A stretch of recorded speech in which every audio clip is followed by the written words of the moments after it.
Welcome back to an unexpected art lesson about John William Waterhouse. The pre-Raphaelite tradition did not stay in museums.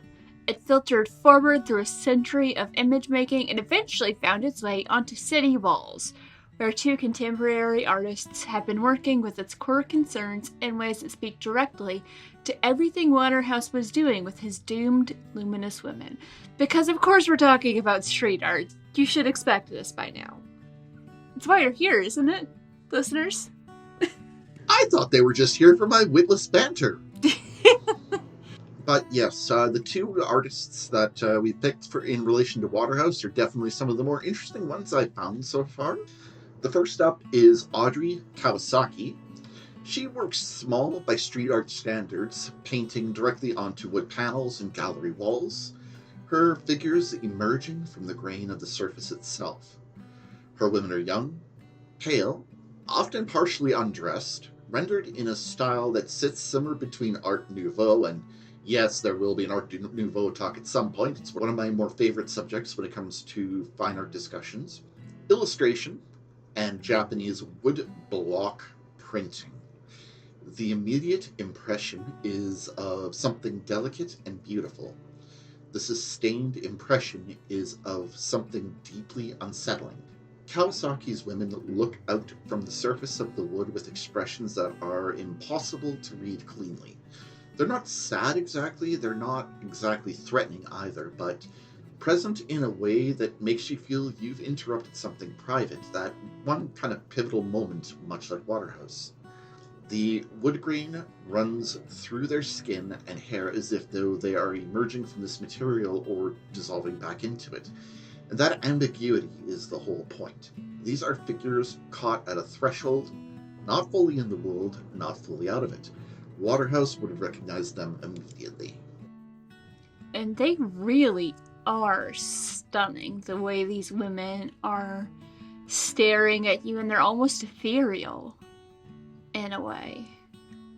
I'm scrolling through her work just on Google Images, and the way sometimes the hair fades into the background, and I wouldn't say it's quite a vulnerability. These don't feel vulnerable. Because vulnerable has like a connotation of like, best word I can think of is weakness. Weakness is not a perfect word, but yeah, I can't think of the words for what I'm trying to convey. Which is ironic, considering words are kind of my thing. I guess they don't feel vulnerable because it feels like they are not here. Not fully. We're witnessing something that is other, and it is true. And it is becoming.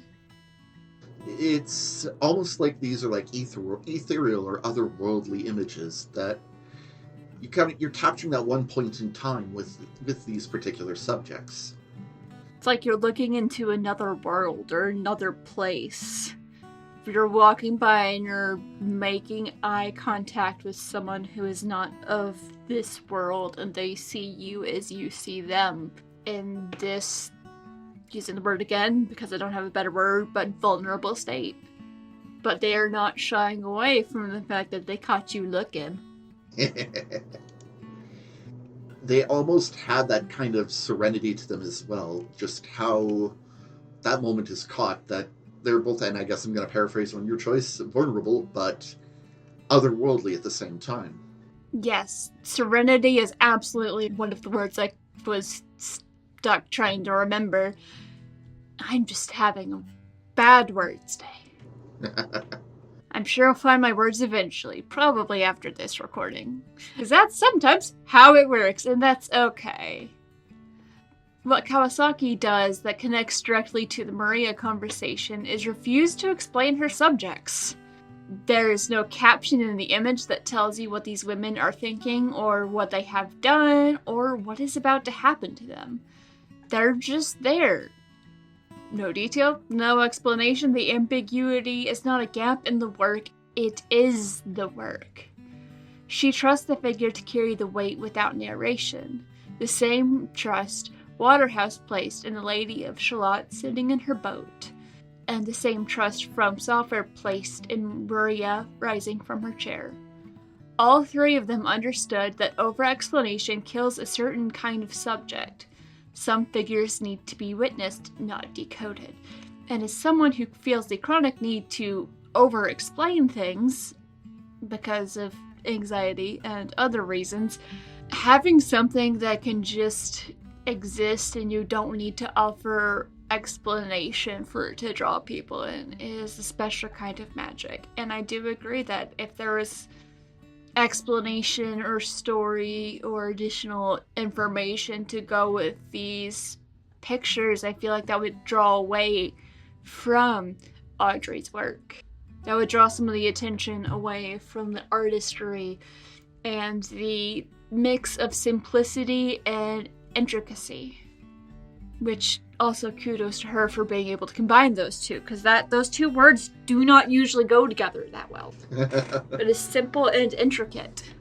And the fact is that these are also done at a much smaller scale than this style of image you'd expect. So that would just mean just a superb grasp of space and the use of these tools.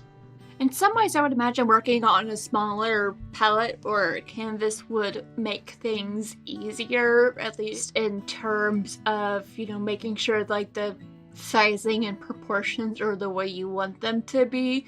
But then there's the additional challenge of adding in the finer details without those details becoming muddled, which is a talent in and of itself. Having seen people who do fine line tattoo work, I recently got one done that is a phoenix, and the small details that were included are absolutely stunning. It's got a nostril. I'm forever amused by the fact that if you look closely at the phoenix's face, it's got a little nostril. Yeah. And just the detail, the shading on the feathers, it is stunning. So I have newfound respect both for that attention to detail and how much work and how very careful you have to be about doing that, and people who have really big tattoos with lots of color, because ouch. Yep. That was 7 hours altogether. Yep. Give or take. It's a long time. No regrets. That did hurt, though. Yeah, it's been one of the greatest debates ever of what's worse, black and white or color. I still agree with color is the worst. If you were comparing doing just a line of the black versus a line of the color, then I do believe the color, because it's wider and it's usually got more needles. Although I guess that also depends on the gauge of needle you're using, because you use a different gauge for filling in the color, like on the phoenix's tail, which I will probably be including a picture on the Instagram now that I'm talking about it. I was about to say, that sounds like a good idea. I added a Facebook page so I can easily schedule stuff. Ah. Because maybe if I can schedule it, I'll remember to do it. I've heard wonderful things about memory. I one day hope to use it. Yeah, I'm pretty sure they have cards for that. The other artist that we will be talking about also is Roan. Not Rona, if you're looking for hardware, but Roan. He works at the opposite scale. His portraits of women cover entire building facades in cities across the world. Melbourne, London, Detroit, Havana are some of the locations that his work has been shown in. These are figures that are sometimes 10 stories tall, painted with an almost photorealistic precision that makes them look like they're not just part of the architecture or a portrait, they're emerging from it, which is kind of an interesting contrast to Kawasaki's smaller and almost ethereal women. Roans are much more photorealistic, and almost, when I looked at some of them, my first thought was it looked like someone was projecting something onto the wall. Yeah, they are almost haunting in that way, aren't they? Yeah, it's like the ghost.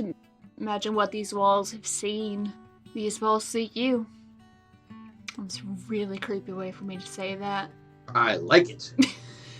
A lot of the locations he does set up, though, are locations that have seen wear and tear. They aren't pristine. They aren't perfect. They're kind of dilapidated. They've seen stories.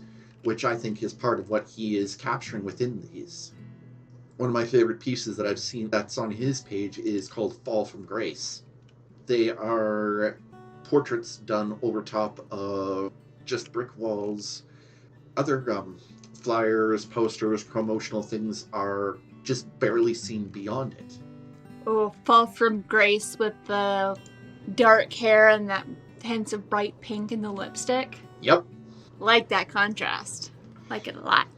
Yeah, it adds that really neat flair to the design. And the other interesting approach he takes with this art is it's photorealistic, but at the same time, it has that kind of splatter quality of street art, that you're seeing drips, you're seeing it run down, you're seeing bits and pieces of the images underneath. It draws your eye.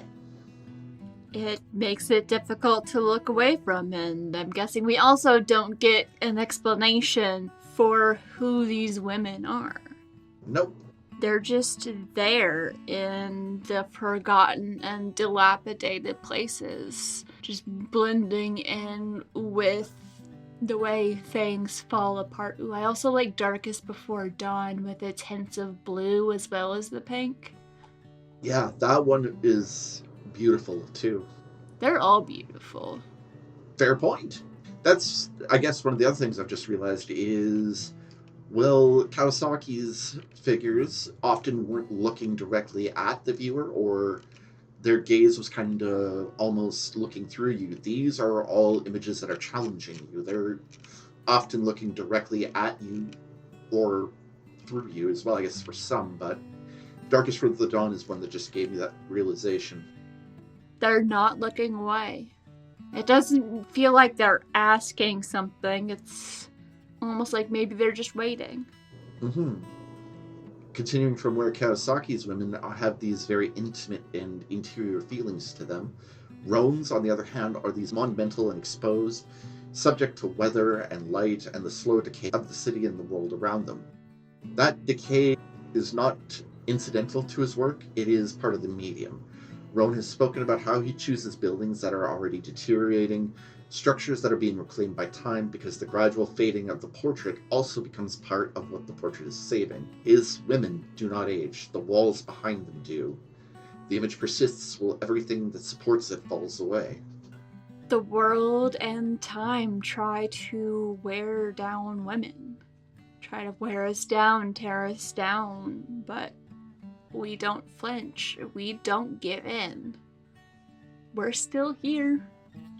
I'm currently living in the US. It's great. It's fine. But this is where Roan connects to Waterhouse in a register that Kawasaki does not quite reach. Her work is still beautiful, though, don't get us wrong. And she does draw a lot from it, but Roan feels like it leans a little bit more into the tragedy with the beauty. Waterhouse's Saint Eulalia is beautiful in the snow because the beauty persists after the act, after the punishment, after her death, and after the crowd is moving on. The body testifies. Roan's portraits do the same thing at an urban scale, which is impressive in and of itself. We were talking about the detail work and making things appropriately proportioned on the smaller scale. Doing photorealistic on a bigger scale, especially on like a dilapidated building where there's going to be different materials and textures and potentially the building falling apart as you're working on it, is a different kind of talent and skill, and it takes a whole lot of different kind of preparation. It's not easy, but he's doing this for a reason. A woman's face remaining clear and present on a wall that is crumbling around her. The image outlasting the structure the way Eulalia's luminosity outlasts the indifference of the crowd. When you stand in front of a Roan portrait that has been weathered for 2 or 3 years, the paint cracking at the edges, the wall behind it stained and worn, you are looking at something that carries time the way Maria carries the fishing hamlet. It is still there. It does not go away. The deterioration does not diminish it. If anything, the deterioration is what makes it undeniable. Precisely, and it is kind of a common theme that with all of these particular images or concepts or stories, they're asking you to witness the tragedy of what happened or witness the moment. But they don't want you to see that tragedy as something other than just what it is. Whether it is, again, Maria, Lady of Shalott, it's that moment. In a way, it's not even witness the tragedy, it's witness her. That's, better way to put it. With Eulalia, there is some witness the tragedy because she is dead. But the others, Lady of Shalott, Cersei, it's witness her. Witness her choice. Witness her commitment. Witness her bravery and her strength and her beauty. Yes, the story ends in tragedy, but don't look away.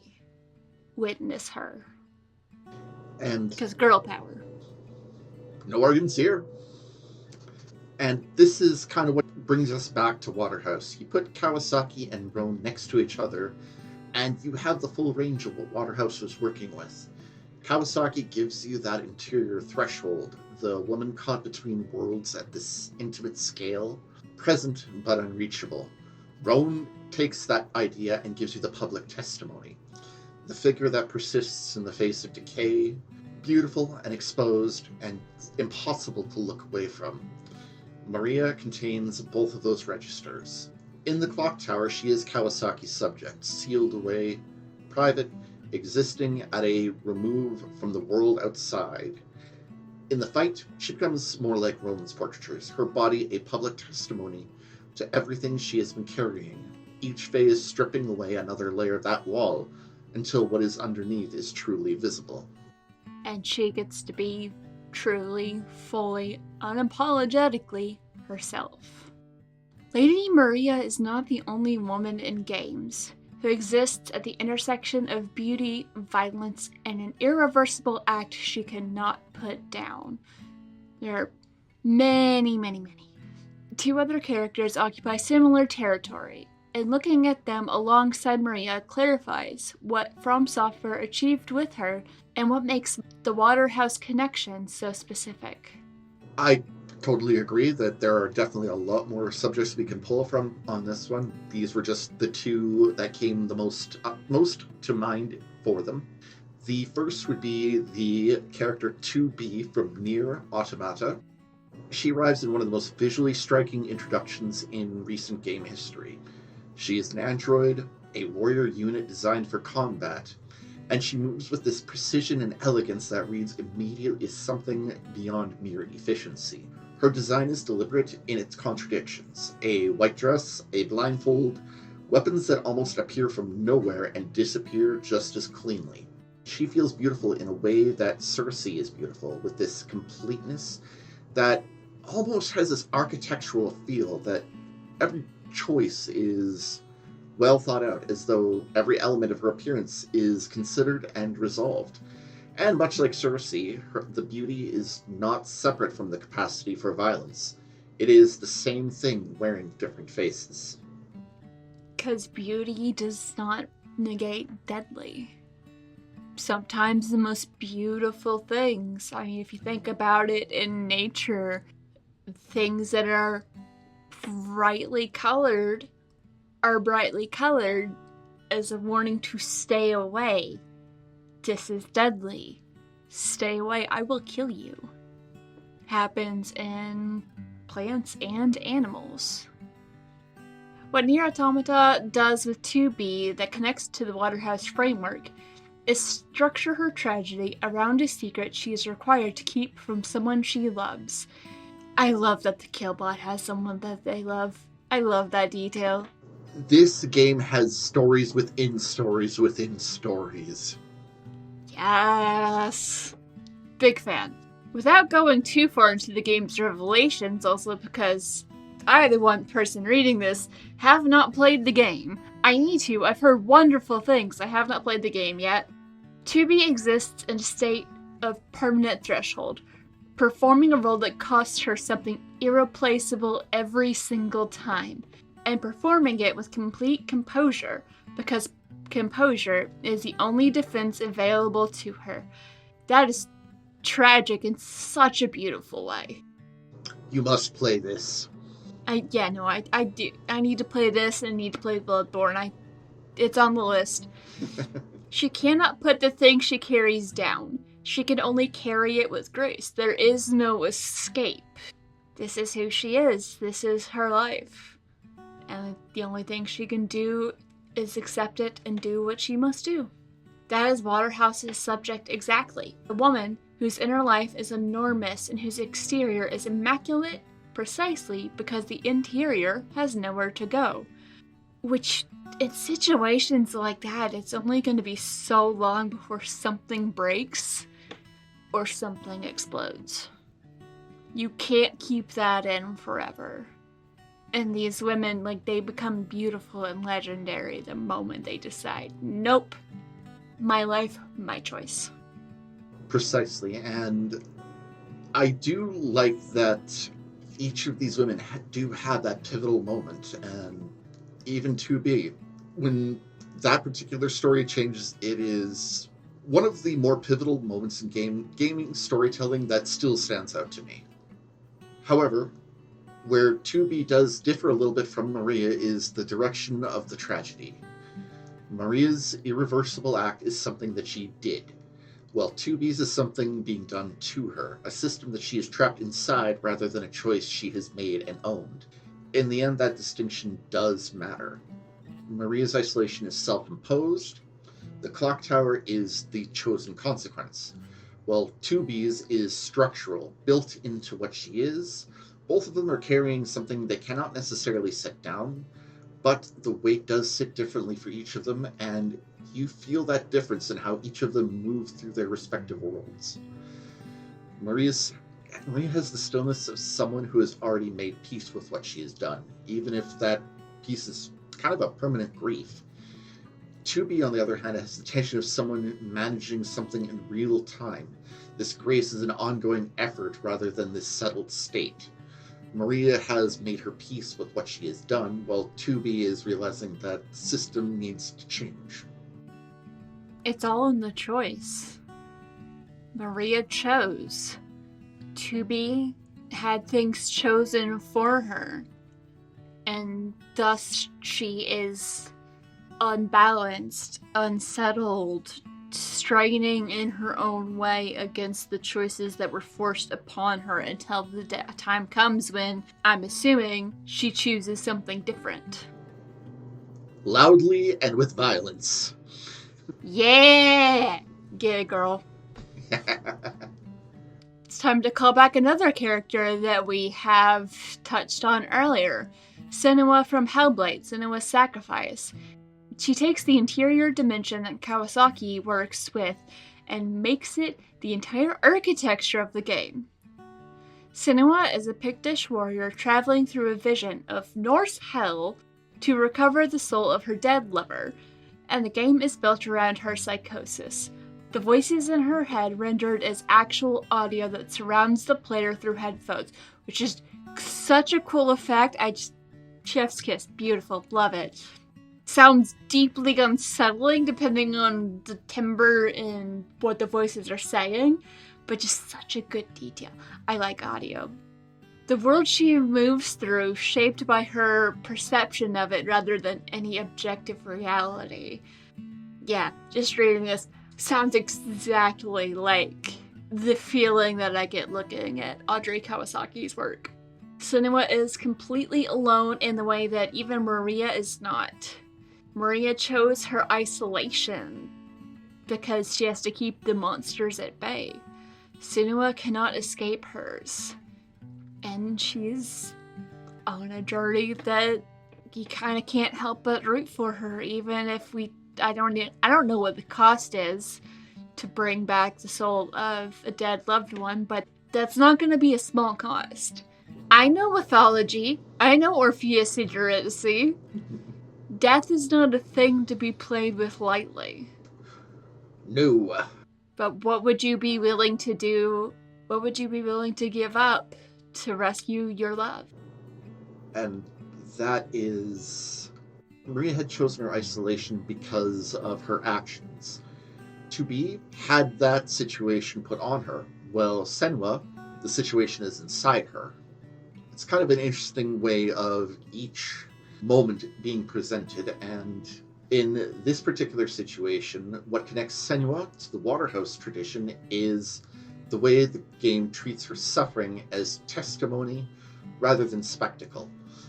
Hellblade could have very easily made her psychosis something to observe from a safe clinical distance, a condition to be noted and moved past, reserved for QuickTime events or whatnot, but instead, the game puts you inside it completely. The voices are your voices, and the darkness is her darkness, and yours are simultaneous.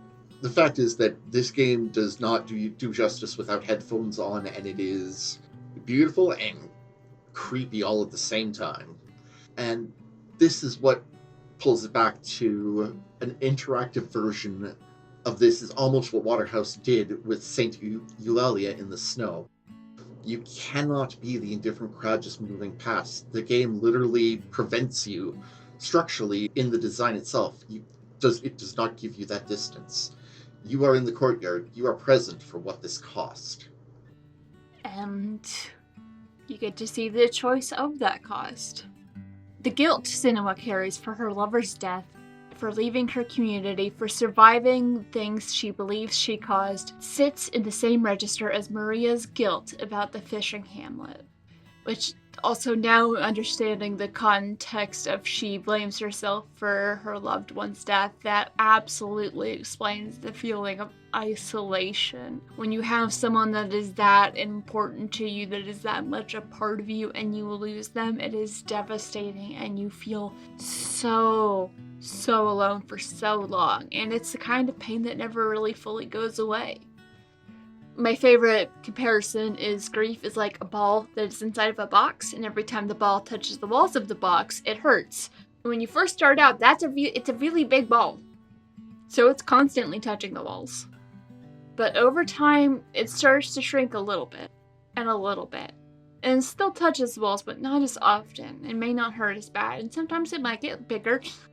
Both Senua and Maria are women who have decided on some level that they deserve what they are living inside. The difference is that Senua's journey is explicitly about whether the judgment is true, the game building toward a moment of potential release. Freedom. Finding out, was this actually my fault? Maria never gets that journey. The clock tower is her answer and her endpoint. She's not moving toward resolution. She is inhabiting consequence permanently and deliberately. This is her resolution. The way Roan's portraits inhabit the walls that are falling away beneath them.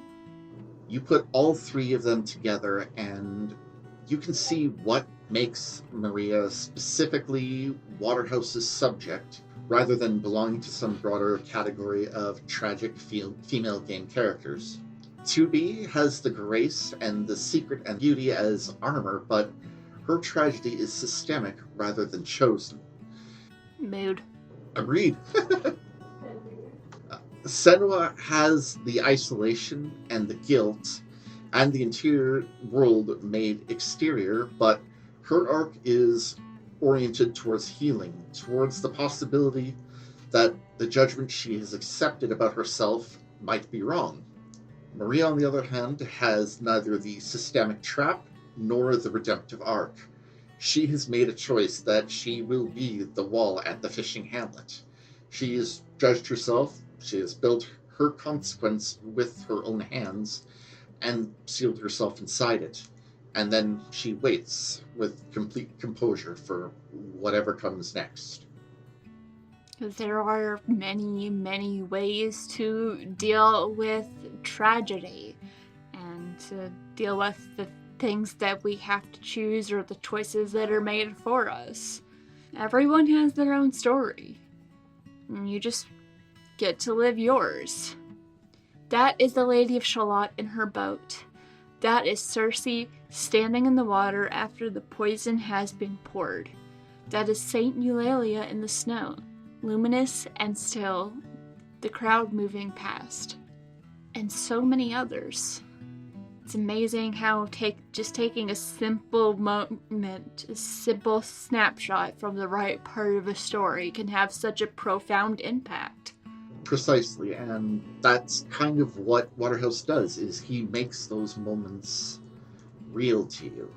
Real in a way you can't look away from. Nope. You have been listening to an unexpected art lesson about John William Waterhouse. If you like what we're doing, you can follow us on social media and join the conversation over at An Unexpected Art Lesson on Threads, Blue Sky, and Substack. And you can also support us over on Patreon. Get early access to episodes and other fun things at patreon.com/anunexpectedartlesson.